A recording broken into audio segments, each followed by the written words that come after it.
The king of Jerusalem founded an order of knights shortly after he was crowned, called the Knights Templar. Their first task was to explore the caverns and tunnels below the Temple Mount and find whatever relics of the past that they could find. They became the richest order in the world. They became the first international bankers. They were, to my knowledge, the first communist.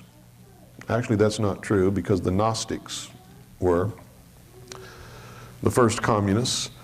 But the Knights Templar became the second large group of a communistic order that existed in the world. Their symbol is two knights riding on one horse. When they joined the order, they had to give up all their worldly possessions, goods, money, clothes, property, everything, to the order.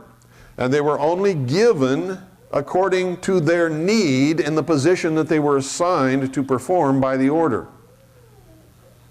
What is that? Communism. They didn't own anything. They didn't have anything.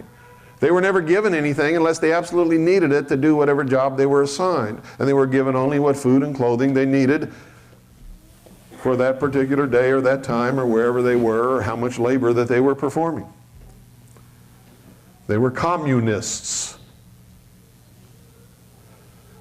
Were they created by the Vatican or by the church? No. That's the biggest misconception you could ever have in your whole life. No, they weren't. The church never even noticed them, didn't care about them until they became powerful and rich and wealthy and started to own lands and lend money to kings and queens. Then the Pope called the head of the order to Rome and didn't ask them anything. Instead, what he did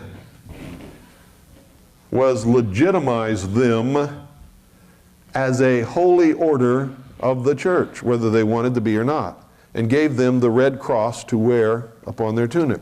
The Pope, as a mission, said that they were to protect the pilgrims going to Jerusalem. Did they ever do that? Did they ever protect the pilgrims going to Jerusalem? No, they never did. It's more BS thrown out for the sheeple. What did they do?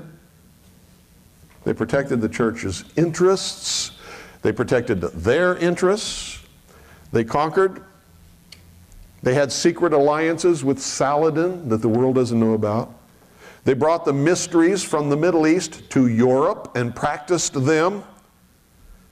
They created the great plan after their master Jacques de Molay was burned at the stake in the efforts of the Pope and the King of France to destroy the Knights Templar when they felt they got too powerful.